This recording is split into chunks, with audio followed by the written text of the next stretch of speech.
तकलीफ होगी अध्यक्ष माननीय, महोदय, जब आपका मौका है आपको बोलने मैं देंगे। सदन की गरिमा, जब आपको बुलवाए आप बोलना। सदन की गरिमा बनाए रखूंगा। अगर इनको किसी बात पे एतराज होता है, ये बोलते ही मैं दूसरा विषय चेंज कर लूंगा। आपने पेपर लीक, कानून व्यवस्था, मैं पूछना चाहता हूं माननीय मुख्यमंत्री जी, आपने एसआईटी गठित की, हमने स्वागत किया। आपने कहा हम सीबीआई से भी जांच करा सकते हैं, छूट, खुली छूट दे दी, हमने स्वागत किया। आपने हम लोगों के ईडी भेजी, हमने स्वागत किया। दोबारा भेजो, स्वागत है। रुक जा यार, क्या सब चीज में बोलना जरूरी थोड़ी। तो मैं ये कह रहा हूं कि फिर आप इस भर्ती के प्रति, युवाओं के प्रति इतने संवेदनशील हैं, तो आरपीसी का चेयरमैन क्यों नहीं बना रहे हैं? माध्यमिक शिक्षा बोर्ड का आप अध्यक्ष क्यों नहीं बना रहे हैं? आप आरपीएससी में खाली पद है उनके ऊपर मेंबर क्यों नहीं बना रहे हैं? और पकड़िए ना मगरमच्छों को। मना किसने किया आपको? कहीं ऐसा नहीं हो जाए साहब, कहीं ऐसा नहीं हो जाए कि आप में से किसी के लिए हमारी सरकार 4 साल बाद भी आए तो जेल के गेट चौड़े कराने पड़े, खा खा के इतने बड़े मगरमच्छ हो जाएं कि गेटों को चौड़ा करवाने का पैसा हमको खर्च करना पड़े। आपको मना किसने किया? आप कीजिए। आपके मन में हो सकता है कोई मेल नहीं होगा, मैं मानता हूं इस बात को, क्योंकि आप अपने संगठन से आए हुए हैं, मुझे इसमें कोई एतराज नहीं। लेकिन मुख्यमंत्री जी 12 महीने निकाल दिया आपने, 12 महीने निकाल दिए, पकड़ूंगा पकड़ूंगा पकड़ूंगा, ये रूटीन के काम है साहब। और आपने कहा हमारे कोई भर्ती नहीं हुई। अभी माननीय कैलाश वर्मा जी, आपने लिख के दिया होगा, आपके कार्यालय ने बहुत अच्छा लिख के दिया, मैं स्वागत करता हूं। तो वो कह रहे थे अरे इसका पेपर हो गया, कुछ नहीं हुआ। लोहलगढ़ में बंद लिफाफे खुले मिले परीक्षा हाल में आने से पहले। और बताऊं आपको, आपने नेशनल सीट कॉर्पोरेशन की एग्जाम राजस्थान में पेपर लीक हो गया, आपके BSc nursing RUHS paper leak हो गया, आपके DElEd second year paper leak हो गया, आपके NCC C grade paper leak हो गया, शेखावाटी यूनिवर्सिटी में एमएससी का पेपर लीक हो गया, नीट का पेपर लीक हो गया, कल आरएस का नवलगढ़ के अंदर लीक हो गया। तो आप छोटे छोटे एग्जाम, बड़े तो करा ही नहीं रहे हो ना भाई साहब, बड़े तो करा ही नहीं रहे हो, कराओ तब पता चलेगा। अच्छी बात है, हम भी चाहते हैं, हम आपकी सरकार के साथ इस बात में साथ हैं कि अगर कोई पेपर सरगना है उनको पकड़ो, जेल में डालो, आगे से किसी का भविष्य बर्बाद नहीं हो, इस बात की व्यवस्था करो। हमें कोई दिक्कत नहीं है इन बातों में। लेकिन हाँ, लेकिन आपने कहा कानून व्यवस्था, बड़ी बड़ी बातें की।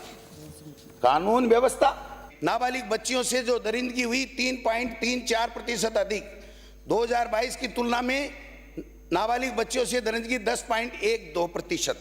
एक साल में आदिवासी समाज एसटी की नाबालिग बच्चियों के साथ दरिंदगी 46.62%, मुख्यमंत्री जी 46.62%।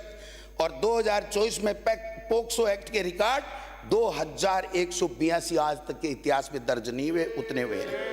3 साल से सबसे ज्यादा ये बालोतरा दिन दहाड़े बेटी का अपहरण, डीग में दिन दहाड़े 10वीं की छात्रा का अपहरण, भरतपुर में माफियाओं का महिला पे अत्याचार, रूपनगढ़ में खुलेआम गोलीबारी, उदयपुर में 15 साल के छात्र देवराज की हत्या, जोधपुर में अनीता चौधरी का हत्याकांड, समरावता में किस प्रकार से क्या किया, न्यायिक जांच करा रहे थे किरोड़ी जी, वो तो छुट्टी लेके चले गए। लेकिन आपकी सरकार ने ये कहा था, ये मैडम साहब बैठे हैं गृह राज्य मंत्री जी, आपने गृह राज्य मंत्री अच्छा बना रखा है, पावर दे, वो इनको सिपाहियों के भी पावर दिए नहीं आपने। मैं ये कहना चाहता हूं कि आपने वो संभागीय आयुक्त से जो जांच कराई उसका क्या हुआ, आप बताओ। आप एक नहीं, मैं 1000 बता दूं आपको।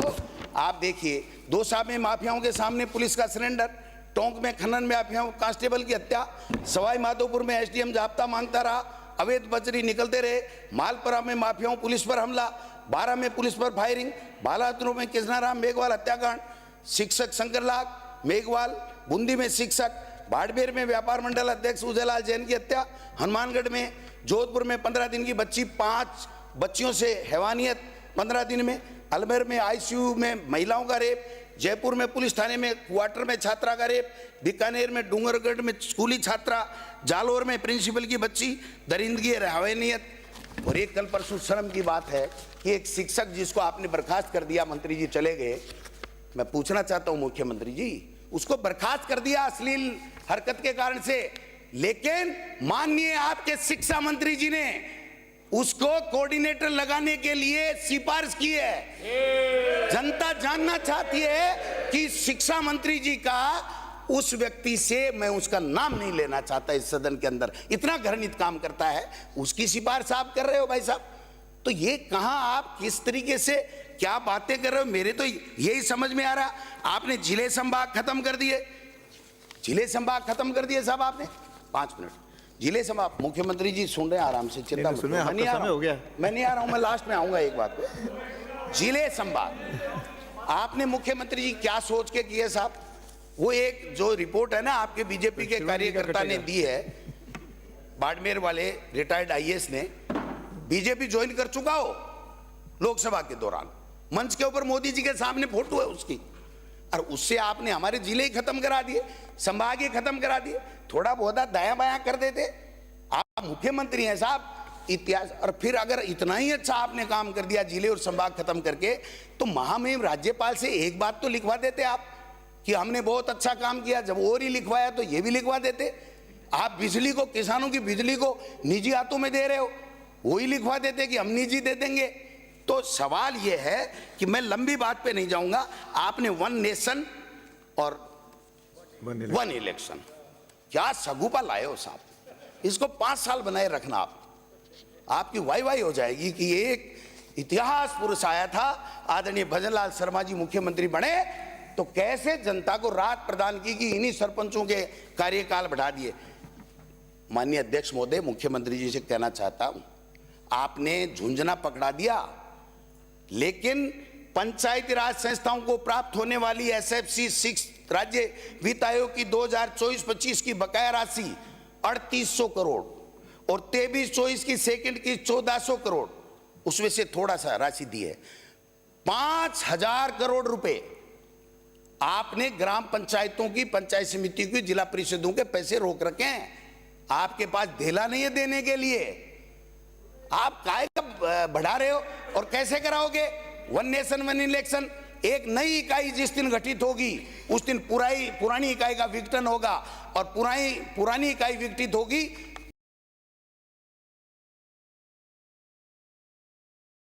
तो ये लास्ट में होगा, एक साथ कराओगे उस दिन। तब तक ये खेल खेलते रहो, परिसीमन का खेलते रहो। जनता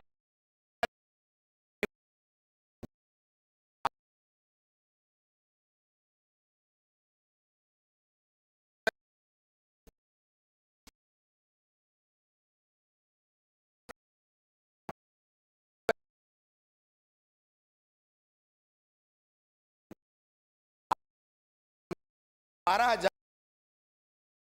रुपए अध्यक्ष महोदय, 12,000 रुपए साल के किसान के हमने बिजली के उसको सब्सिडी दी, माफ किए थे। और घरेलू में भी आप बताइए, नए जितने जुड़ गए, आपने एक का किया हो तो बता दो। आपके मंत्री तो, कैबिनेट मंत्री तो यहां आके कहते हैं कि खत्म करो इस झमेले को, काय के लिए सब्सिडियां देते हो।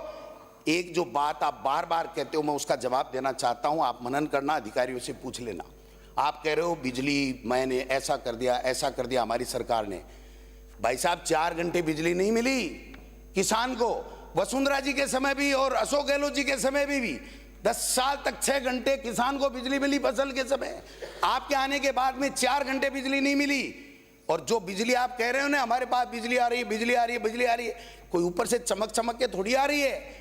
केंद्र की सरकार ने जो 1100 मेगावाट प्रति वर्ष जो राज्यों को देनी होती है, उनका कमिटमेंट होता है, वो बिजली हमारी सरकार को नहीं दी थी, वो बिजली आपको मिलने लग गई। जो कोयले की प्रॉब्लम हमारे छत्तीसगढ़ में थी, वो आपकी प्रॉब्लम दूर हो गई। ये 2 कारण हैं जिसके कारण से बिजली ठीक ठाक है, लेकिन किसान को नहीं मिल रही है। और बिजली का पैसा जो आप कितना बढ़ाया आपने देखो, 500, 1000, 800 नहीं, 2-2 हजार रुपए एक बिल के ऊपर, हर व्यक्ति के ऊपर बढ़ाने का काम कर दिया। और अब तो आप निजी को दे दोगे, लठ मारेंगे किसानों के, गरीबों के, दलितों के, पिछड़ों के लठ मारेंगे ये प्राइवेट वाले। कहां से लाए हो ये मॉडल? इसलिए मैं निवेदन करना चाहता हूं, एक ट्रांसफर बहुत किए साहब आपने, बहुत अच्छा, क्या बात है। ये गजेंद्र खींवसिर साहब तो थे नहीं, है नहीं, वरना मैं इनको धन्यवाद देता। माननीय सर, ये हाँ, ये मैं धन्यवाद देता 4 मिनट ज्यादा कि इन्होंने जो किया है, कंक्लूड करें, जो किया है मैं कहना चाहता हूं। एनम बाड़मेर जाएगी, वहां जाएगी, यहां जाएगी। क्या तांडव मचाया साहब, क्या तमाशा लगा रखा है। हर व्यक्ति ये कहता है मंत्री के नाम नहीं था, सीएमओ में जुड़ गया। कोई कहता है मंत्री के था, सीएमओ में कट गया। ये सामंजस्य स्थापित कर लो साहब। और इस ट्रांसफरों से हमें भी बहुत नुकसान हुआ था, आपको भी नुकसान होगा। ये सचेत रहने की आवश्यकता है। ये ट्रांसफर कराने वाले जो है ना, वो तेल लगा लगा के, मस्का लगा लगा के करा ले जाते हैं, लेकिन उसके बाद में क्या होता परिणाम वो हम सब देखते हैं। इसलिए कम से कम ट्रांसफर कैसे हो, इस बात को आपको देखना पड़ेगा। मैं एक बात कहते हुए, एक किरोड़ी जी वाला तो सोल्व करना पड़ेगा साहब। मेरा साडू है, मैंने साडू बनाया साहब, और आपको उन्होंने 2 साल में भाई बनाया था। लेकिन वो कह रहे, मैं नहीं कह रहा, कि मुख्यमंत्री जी ने भाई बनकर के मेरी पीठ में छुरा घोंप दिया। ये किरोड़ी जी का दर्द है। माननीय सदस्य सर का पार्ट नहीं है तो यही जवाब दे देंगे। नहीं दे देंगे, जब मैं आएगा तब ये भी मुंह तोड़ जवाब देंगे। जवाब नहीं, मुंह तोड़ जवाब देंगे। 5 मिनट और ज्यादा हो सुनते गए। रहना, याद रखना, उस दिन हाजिर रहना। लास्ट आखिरी 1 मिनट, एक मिनट, आखिरी 1 मिनट में खत्म करो। एक बात बता दो माननीय अध्यक्ष महोदय, मुख्यमंत्री जी बैठे हैं, जब आपका कैबिनेट मंत्री ये कह रहा है कि रोजाना की 7 करोड़ की बिशलपुर में चोरी हो रही है बजरी, और उसके बाद में आप सब मौन धारण किए हुए हो, इसका मतलब पूरी सरकार भ्रष्टाचार में लिप्त है। पूरी सरकार भ्रष्टाचार में लिप्त है। श्रीमती दीप्ति मुख्यमंत्री जी महेश्वरी, जवाब देना पड़ेगा। ये किरोड़ी जी जो कह के गए ना, किरोड़ी जी कह के गए, छोटी बात नहीं है। एक मंत्री कह रहा, मुख्यमंत्री जी, आपका कैबिनेट मंत्री कह रहा है। इसके बाद में भी अगर आप नहीं सुधरोगे तो आपका राम खड़ा है। धन्यवाद। जय हिंद, जय भारत। माननीय अध्यक्ष महोदय, महामहिम राज्यपाल के अभिभाषण पर इन शब्दों के साथ मैं अपने विचारों को प्रस्तुत करना चाहती हूँ। हमारा मंत्र, हमारा विश्वास, सबका साथ, सबका विकास। सुशासन से फैले समृद्धि की धार, गांव-गांव गूंजे प्रगति की पुकार। अंत्योदय से हर दीप जले, निर्धनता के तमस को दूर करे। मोदी संग बढ़ेंगे, रचेंगे नव इतिहास, नए भारत, नए राजस्थान का नव प्रभास। राज्यपाल महोदय के अभिभाषण में राज्य की प्रगति और विकास के लिए उठाए गए ठोस कदमों का उल्लेख किया गया है। यह स्पष्ट है कि राज्य की जनता ने झूठे वादों और मिथ्या दोषारोपण जो अभी माननीय सदस्य हमारे कर रहे थे कि राजनीति को सिरे से नकार दिया गया है। राजस्थान ने अपनी जागरूकता और विवेक से यह सिद्ध कर दिया है कि झूठे वादों और मिथ्या दोषारोपण की राजनीति का समय अब समाप्त हो गया है। जनता अब प्रामाणिक नेतृत्व और ठोस विकास को प्राथमिकता देती है। हमें इस विश्वास को बनाए रखते हुए राज्य को आगे बढ़ाना है और हर नागरिक के जीवन में सकारात्मक, ये आप ही के लिए मैं बोल रही हूँ माननीय सदस्य, कि सकारात्मक बदलाव लाना है। विपक्ष में बैठे साथियों की स्थिति पर तो मैं यही कह सकती हूँ, वादों के महल जो बनाते रहे, हकीकत की जमीन से कतराते रहे। जो लूटे थे सपने वही रहनुमा अब खुद को मसीहा बतलाते रहे। माननीय प्रधानमंत्री श्री नरेंद्र मोदी जी ने कहा है कि अच्छे इरादों के साथ सुशासन हमारी पहचान है। पूर्ण सत्य निष्ठा के साथ समर्पण भाव में से कार्य करना ही हमारा मूल स्वभाव है। प्रधानमंत्री मोदी जी के विचार सुशासन और समर्पण की भावना को प्रदर्शित करते हैं, जो हमारी सरकार की कार्यशैली का मूल आधार है। महामहिम के अभिभाषण से यह बात स्पष्ट है कि हमारी सरकार संविधान के मूल आदर्शों पर आधारित है। सुशासन तभी सार्थक सिद्ध होता है जब प्रत्येक नागरिक को समान अवसर, सुरक्षा और न्याय प्राप्त होता है।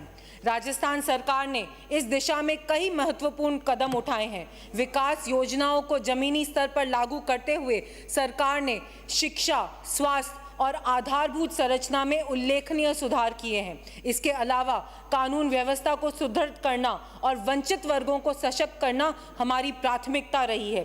राज्यपाल महोदय के अभिभाषण में राज्य सरकार की प्राथमिकताओं और उपलब्धियों का व्यापक उल्लेख किया गया है। सुशासन के प्रति सरकार की प्रतिबद्धता को देखते हुए यह आवश्यक है कि प्रशासनिक तंत्र पारदर्शिता, प्लीज इस बात को आप नोट करिए कि प्रशासनिक तंत्र पारदर्शिता, जवाबदेही और कार्य क्षमता के सिद्धांतों पर कार्य करे। और यही कारण है कि पिछले 1 वर्ष में एक भी पेपर लीक और एक भी परीक्षा रद्द नहीं हुई है। राज्यपाल के अभिभाषण में जिन उद्देश्यों और योजना का उल्लेख किया गया है वह यह सिद्ध करते हैं कि सरकार राज्य के हर नागरिक को समृद्ध और सुरक्षित जीवन प्रदान करने के लिए प्रतिबद्ध है। सरकार संविधान में निहित मूल्यों को आगे बढ़ाते हुए राजस्थान को नई ऊंचाइयों पर ले जाने के लिए प्रयासरत है। किंतु यह दुर्भाग्यपूर्ण है कि कांग्रेस पार्टी ने सदैव मिथ्या दोषारोपण की राजनीति को ही अपनाया है। उन्होंने राष्ट्रहित के लिए गए प्रत्येक निर्णय को निराधार विरोध किया है और आपने विरोधियों के प्रति अमर्यादीन भाषा का प्रयोग किया है। कांग्रेस ने बार बार संवैधानिक संस्थाओं की गरिमा को ठेस पहुंचाने का प्रयास किया और भ्रष्टाचार एवं तुष्टीकरण की राजनीति को अपनी कार्यशैली बना लिया है। तभी मुझे लगता है कि इनको बहुत अच्छे से पता है कि कौन कहां पर भ्रष्टाचार कर रहा है। यह स्पष्ट है कि कांग्रेस पार्टी सार्थक संवाद, सहमति और समझौते की भावना में कोई भी विश्वास नहीं रखती। उनका उद्देश्य केवल नकारात्मक राजनीति करना और जनहित की नीतियों में बाधा उत्पन्न करना रह गया है। संविधान की गरिमा जो ठुकराए, भ्रष्टाचार के पथ पर जो चला जाए, जनता ने ठुकराया उसे, दिया ये संदेश, अब विकास ही होगा राजस्थान का वेश। वैसे भी कांग्रेस के मन में ना तो इस राष्ट्र के जन ना सनातन किसी के लिए भी कोई सम्मान नहीं रहा। इसीलिए उनके नेता अपने वोट बैंक को खुश करने के लिए कभी तो राम मंदिर तो कभी काशी कॉरिडोर पर सवाल खड़े करते हैं। तो अब तो इनके राष्ट्रीय अध्यक्ष ने आस्था के उत्सव महाकुंभ पर ही प्रश्न खड़े कर दिए हैं। कुंभ के पवित्र स्नान को भूखमरी और गरीबी से जोड़ने वाले इन नेताओं से मैं पूछना चाहती हूं कि गरीबी हटाओ जैसे नारे देकर इस देश में सर्वाधिक शासन करने वाली कांग्रेस पार्टी कब तक अपनी असफलताओं को छिपाने के लिए 100 करोड़ हिंदुओं की आस्था, सनातन संस्कृति व उनके उत्सव का अपमान करते रहेंगे? क्योंकि महाकुंभ केवल एक धार्मिक आयोजन नहीं, यह भारत की सनातन परंपराओं की जीवन धारा है। यह आयोजन जहां न केवल संत और श्रद्धालु एकत्र हैं, बल्कि यह भारत की आध्यात्मिक शक्ति और सांस्कृतिक समृद्धि का एक विराट दृश्य प्रस्तुत करता है। दुनिया भर से लोग यहां आते हैं, आस्था की गंगा में डुबकी लगाते हैं और इस पवित्र आयोजन का हिस्सा बनते हैं। यह आयोजन न केवल हमारी धार्मिक आस्थाओं का सम्मान करता है, बल्कि यह भारत के बढ़ते वैश्विक प्रभाव और सांस्कृतिक शक्ति का प्रतीक है। तुष्टीकरण में डूबे लोग भारत के मन को क्या समझेंगे? आस्था के उत्सव के अद्भुत आगमन को क्या समझेंगे? राम मंदिर और महाकुंभ पर जिनकी प्रश्न उठाने की आदत ऐसी कुंठा वाले लोग अपने सनातन को क्या समझेंगे? राज्यपाल महोदय जी के अभिभाषण पर चर्चा के दौरान यह स्पष्ट किया जाना आवश्यक है कि महाकुंभ केवल एक धार्मिक आयोजन नहीं, बल्कि यह भारत की सांस्कृतिक अस्मिता, आध्यात्मिक ऊर्जा और विकास की यात्रा का महत्वपूर्ण पड़ाव है। कांग्रेस की टिप्पणियां उनकी सनातन विरोधी मानसिकता को उजागर करती है, जबकि भाजपा सरकार आस्था और विकास दोनों को समान रूप से बढ़ावा दे रही है। यह महाकुंभ केवल एक धार्मिक आयोजन नहीं, बल्कि एकता और समता का संगम है, जिसमें संपूर्ण देश की आस्था, श्रद्धा और संस्कृति का दर्शन होता है। राजस्थान के माननीय मुख्यमंत्री श्री भजन लाल जी शर्मा ने प्रदेश के सतत विकास के साथ हमारी समृद्ध धरोहर के संरक्षण को अपनी सर्वोच्च प्राथमिकता बताया है। इसी दिशा में राजस्थान सरकार ने प्रयागराज में महाकुंभ आयोजन स्थल पर राजस्थान मंडप की स्थापना की, जो राज्य की सांस्कृतिक भव्यता और लोक परंपराओं का परिचायक है। महाकुंभ में राजस्थान से आने वाले श्रद्धालुओं को सुविधा का विशेष ध्यान रखा गया है। सरकार द्वारा निःशुल्क आवास एवं भोजन की उत्तम व्यवस्था की गई है, जिससे श्रद्धालु अपने धार्मिक और आध्यात्मिक अनुभव को निर्विघ्न रूप से संपन्न कर सकें। यह पहल राजस्थान सरकार की जन कल्याणकारी सोच और सेवा भाव का परिचय देती है। माननीय सभापति महोदय, आज भारत संस्कृति और आधुनिकीकरण का संगम बनता जा रहा है। जिस तरह से सरकार ने अयोध्या में भव्य राम मंदिर का निर्माण किया, काशी विश्वनाथ कॉरिडोर और महाकाल लोक जैसी परियोजना शुरू की, उसी तरह महाकुंभ को भी एक भव्य स्वरूप में प्रस्तुत किया जा रहा है। यह बदले भारत का नया चित्र है, जहां परंपरा और प्रगति साथ साथ चलते हैं, जहां आस्था और आत्मनिर्भरता एक साथ बढ़ती है। माननीय सभापति महोदय, हमारी सरकार ने अंत्योदय की भावना के साथ समाज के सबसे अंतिम पंक्ति में खड़े व्यक्ति को मुख्य धारा में लाने के लिए बहुत ठोस कदम उठाए हैं। विशेष रूप से जनजाति समाज के उत्थान और प्राथमिकता देते हुए हमने उनको गौरवशाली परंपराओं को सम्मान और नई पहचान देने का कार्य किया है। इसी के चलते जनजातीय इतिहास और संस्कृति को संरक्षित और समृद्ध करने के लिए सरकार द्वारा उदयपुर में कालीबाई भील, बांसवाड़ा में बांसिया चरपोटा और डूंगरपुर में डूंगर बारना जैसे महान जनजातीय नायकों के स्मारकों का निर्माण कार्य प्रगति पर है।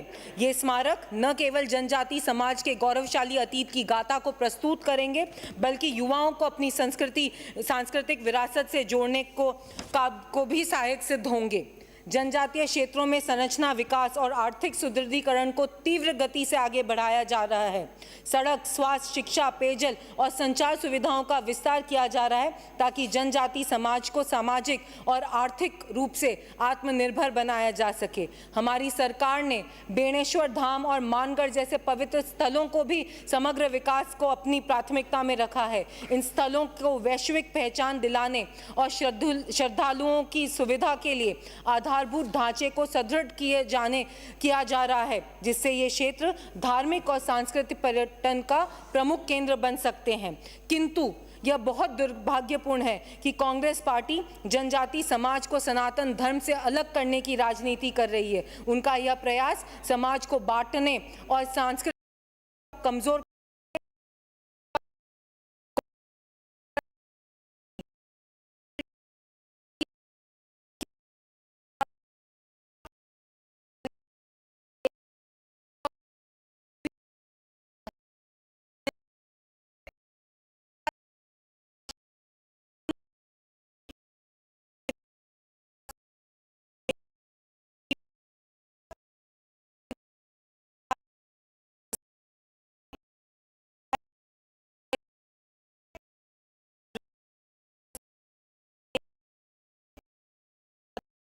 राजस्थान सरकार कृषि क्षेत्र के समग्र विकास और किसानों की समृद्धि के लिए संकल्पबद्ध है। यही कारण है कि आज किसानों को डिजिटल परिवर्तन और एग्रीस्टेक की भूमिका में आगे बढ़कर लिया जा रहा है। राजस्थान सरकार ने किसानों की आय को बढ़ाने के लिए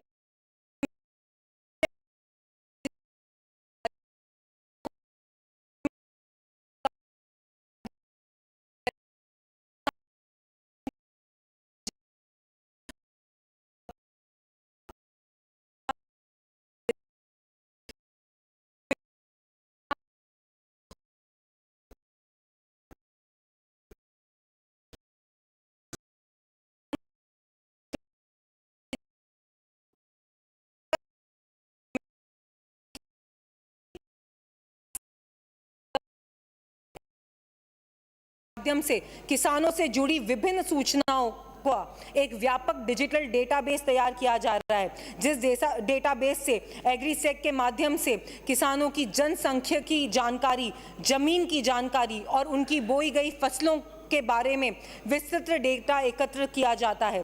यह डेटा कृषि क्षेत्र में नीतिगत निर्णय लेने और किसानों को बेहतर सेवाएं प्रदान करने में एक महत्वपूर्ण भूमिका निभाएगी। एग्रीसेक से किसानों की रजिस्ट्री, गांवों के नक्शे और बोई गई फसलों की सूचना शामिल होगी, जिससे यह डिजिटल प्लेटफॉर्म राज्य सरकार और केंद्र सरकार के मंत्रालयों को किसानों से संबंधित सटीक और समय पर जानकारी उपलब्ध कराएगा। इस जानकारी का उपयोग किसान केंद्रित डिजिटल सेवाएं विकसित करने, कृषि योजनाओं को लागू करने और किसानों को समय पर ही सही संज्ञान देने के लिए लिया जाता है। कृषि क्षेत्र में डिजिटल ट्रांसफॉर्मेशन को गति देने में भी यह सहायक सिद्ध होगी। इसके साथ साथ हमारे आदरणीय मुख्यमंत्री जी ने किसान सम्मान निधि में वृद्धि, गेहूं के समर्थन मूल्य में बढ़ोतरी, कृषि कनेक्शन में वृद्धि, बिजली बिलों में अनुदान, मंडियों का विस्तार और सुदृढ़ीकरण एवं मंडियों को डिजिटल प्लेटफॉर्म और इलेक्ट्रॉनिक नेशनल एग्रीकल्चर मार्केट जैसी सुविधाओं का विस्तार किया जा रहा है, ताकि किसान अपनी फसल का सीधा व्यापार कर सके। राजस्थान सरकार की यह किसान हितैषी नीतियां कृषि क्षेत्र को मजबूत बनाने और किसानों की आर्थिक स्थिति को सुधार लाने की दिशा में उठाए गए महत्वपूर्ण कदम हैं। किसान सम्मान निधि में वृद्धि, गेहूं में समर्थन मूल्य में बढ़ोतरी, नए कृषि कनेक्शन, बिजली बिलों में अनुदान और मंडियों का विस्तार जैसे निर्णय किसानों को सशक्त बनाने और कृषि क्षेत्र को समृद्ध बनाने में मददगार साबित होंगे। राज्य सरकार का यह प्रयास किसानों के लिए एक नई उम्मीद एवं संभावनाओं का द्वार खोलता है। माननीय अध्यक्ष महोदय, राज्यपाल महोदय के अभिभाषण में राजस्थान सरकार द्वारा स्वास्थ्य क्षेत्र में दिए गए अभूतपूर्व कार्यों का उल्लेख प्रदेश की प्रगतिशील सोच को दर्शाता है। चिकित्सा क्षेत्र में किए गए यह प्रयास न केवल जनता के स्वास्थ्य की रक्षा कर रहे हैं, बल्कि प्रदेश को एक स्वस्थ और समृद्ध राज्य बनाने की दिशा में मील का पत्थर साबित हो रहे हैं। राजस्थान सरकार ने राज्य के नागरिकों के स्वास्थ्य और कल्याण को सर्वोच्च प्राथमिकता दी है। इस दिशा में हमारी सरकार ने गत बजट के कुल बजट का रिकॉर्ड 8.26% चिकित्सा और स्वास्थ्य सेवाओं के लिए आवंटित किया है। यह आवंटन राज्य के स्वास्थ्य के ढांचे को मजबूत करने और नागरिकों को बेहतर चिकित्सा सुविधाएं प्रदान करने की हमारी प्रतिबद्धता को दर्शाता है। पिछले इंटरिम बजट में माननीय मुख्यमंत्री द्वारा दी गई ऐसी चिकित्साओं की सुविधाएं ऐसी विधानसभाओं में मिली है जहां पर जब से हमारे को आज़ादी मिली है तब से वहाँ पे चिकित्सा सुविधाएं नहीं मिल पाई। तो इस बात का मैं धन्यवाद देना चाहूँगी मुख्यमंत्री जी को कि उन्होंने उस सोच से, सर्वांगीण विकास की सोच से अपने बजट को पेश किया था। राजस्थान ने संस्थागत प्रसव, मातृ शिशु मृत्यु दर, टीकाकरण और चिकित्सा संस्थानों की उपलब्धता जैसे कई महत्वपूर्ण मानकों में राष्ट्रीय औसत से बेहतरीन प्रदर्शन किया है। इसके साथ साथ डिजिटल स्वास्थ्य प्रबंधन के क्षेत्र में भी राजस्थान ने उल्लेखनीय प्रगति की है। प्रदेश में करीबन 6 करोड़ लोगों की आभा आईडी बनाई जा चुकी है, जो लोगों की स्वास्थ्य संबंधी सूचनाओं को डिजिटल रूप से सुरक्षित रखने में मदद करती है। इस मामले में राजस्थान देश में दूसरे स्थान पर है, जो हमारे डिजिटल स्वास्थ्य प्रणाली की सफलता को दर्शाता है। स्वास्थ्य सेवाओं को और सुदृढ़ करने के लिए राज्य सरकार ने चिकित्सकों, नर्सिंग एवं पैरामेडिकल स्टाफ के करीब 21,000 पदों पर नियुक्ति की है। इसके अलावा चिकित्सा विभाग ने लगभग 50,000 पदों पर भर्ती का लक्ष्य रखा है, जिसे जल्द ही पूरा किया जाएगा। यह कदम राज्य में चिकित्सा सुविधाओं की पहुंच और गुणवत्ता को बढ़ाने में महत्वपूर्ण भूमिका निभाएगा। आम जन को सुलभ और सस्ती चिकित्सा सुविधाएं प्रदान करने के लिए ई-संजीवनी के माध्यम से टेलीमेडिसिन की सुविधा शुरू की गई है। इसके अलावा 1,67,000 स्वास्थ्य शिविरों का आयोजन किया गया है, जिससे ग्रामीण और शहरी क्षेत्रों में लोगों को बेहतर स्वास्थ्य सेवाएं मिल सके। प्रधानमंत्री भारतीय जन औषधि केंद्रों की संख्या में लगातार वृद्धि की गई है, जिससे लोगों को सस्ती दरों पर गुणवत्तापूर्वक दवाएं उपलब्ध हो सके। इसके साथ साथ ही टीबी मुक्त ग्राम पंचायत अभियान शुरू किया गया। यह अभियान टीबी के प्रति जागरूकता फैलाने और इस बीमारी के उन्मूलन में महत्वपूर्ण भूमिका निभाएगा। राजस्थान सरकार की यह प्रतिबद्धता है कि हर नागरिक को बेहतर स्वास्थ्य सुविधाएं मिले। हमारे प्रयासों का उद्देश्य राज्य को एक स्वस्थ और समृद्ध प्रदेश बनाना है, जहां हर व्यक्ति स्वस्थ और सुरक्षित जीवन जी सके। माननीय अध्यक्ष महोदय, इसके साथ साथ हमारे राजस्थान सरकार ने खेलो इंडिया यूथ गेम्स 2026 की मेजबानी के लिए भी अनुरोध किया है। यह मेजबानी प्रदेश के खेल के ढांचे को सुदृढ़ करने, युवाओं में खेल भावना विकसित करने और अंतर्राष्ट्रीय स्तर पर राज्य की पहचान बनाने में बहुत सहायक होगी। खेलो इंडिया यूथ गेम्स की तर्ज पर राजस्थान में उपखंड, जिला और राज्य स्तर पर खेलो राजस्थान यूथ गेम्स का आयोजन किया जा रहा है। इस पहल से जमीनी स्तर पर प्रतिभाओं को निखारने और उन्हें आगे बढ़ाने के लिए अवसर दिया जाएगा। इसके साथ साथ rising Rajasthan global investment summit, जिसमें करीबन 350 खरब रुपए के निवेश प्रस्ताव प्राप्त हुए हैं, जिन्हें धरातल पर उतारने के लिए सरकार तेजी से कार्य कर रही है। इसके साथ ही साथ इन निवेशों के साथ साथ प्रदेश में रोजगार के लाखों अवसर सृजित होंगे और औद्योगिक विकास को गति मिलेगी। सरकार ने ईज ऑफ डूइंग बिजनेस को बेहतर बनाने के लिए अधोसंरचना विकसित करने और निवेशकों का विश्वास बढ़ाने के लिए ठोस प्रयास किए हैं। यह समिट राजस्थान को औद्योगिक और आर्थिक केंद्र बनाने में मील का पत्थर साबित होगा। इसके साथ साथ अब तक 59,000 नियुक्तियां दी गई है, जबकि 1.73 लाख पदों पर प्रक्रिया जारी है। न्यायालय में लंबित भर्तियों के शीघ्र निस्तारण के लिए प्रभावी पैरवी हो रही है। साथ ही 81,000 पदों के लिए भर्ती परीक्षा का कैलेंडर भी घोषित कर दिया गया है।